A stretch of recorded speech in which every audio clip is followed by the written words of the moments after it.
สองแมวเล่นอะไรกันไม่รู้น้องแชร์กับมาเฟีย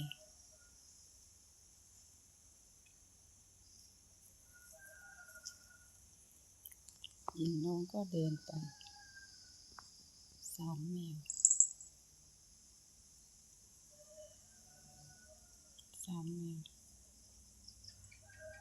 น้องก้าวจ้องไปแล้วน้องก้าวเดินไปแล้วเดินกลับมาแล้วยิงน้องเดินกลับมาแล้ว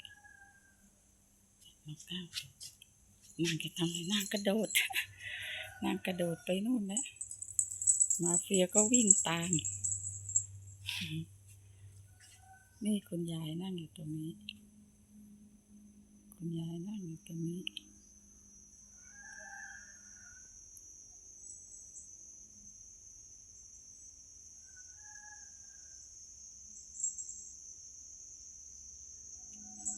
ปีเตอร์ก็วิ่งไปอีก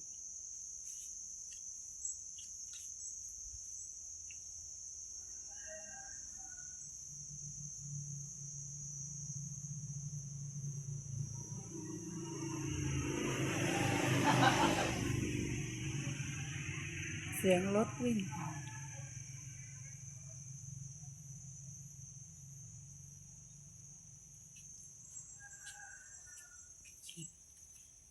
น้องเชยก็ไปกันหมดแล้วนางยังอยู่ตรงนี้นางจะไปทางไหนไม่รู้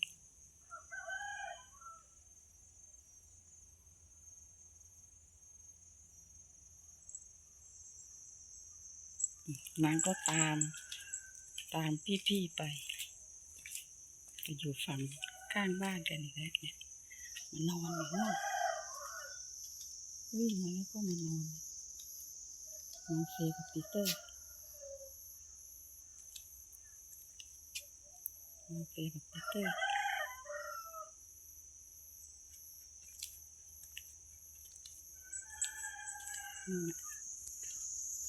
วิ่งไปนู่นเนี่ย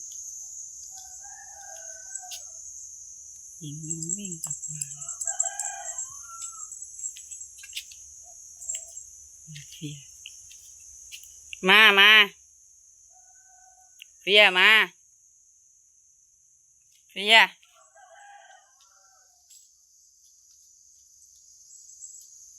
ก็กลับมาแล้วเหลือแต่น้องก้าวนี่อยู่ตรงนั้น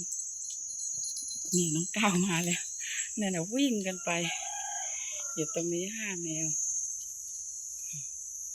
เหลือแต่ท่านเตอร์จะไปไหนเนี่ยไปไหนอ่ะ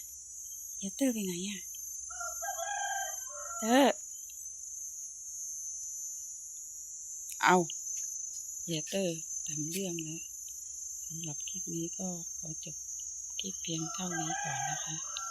ขอบคุณสำหรับการรับชมและติดตามทุกๆคลิปค่ะสวัสดีค่ะ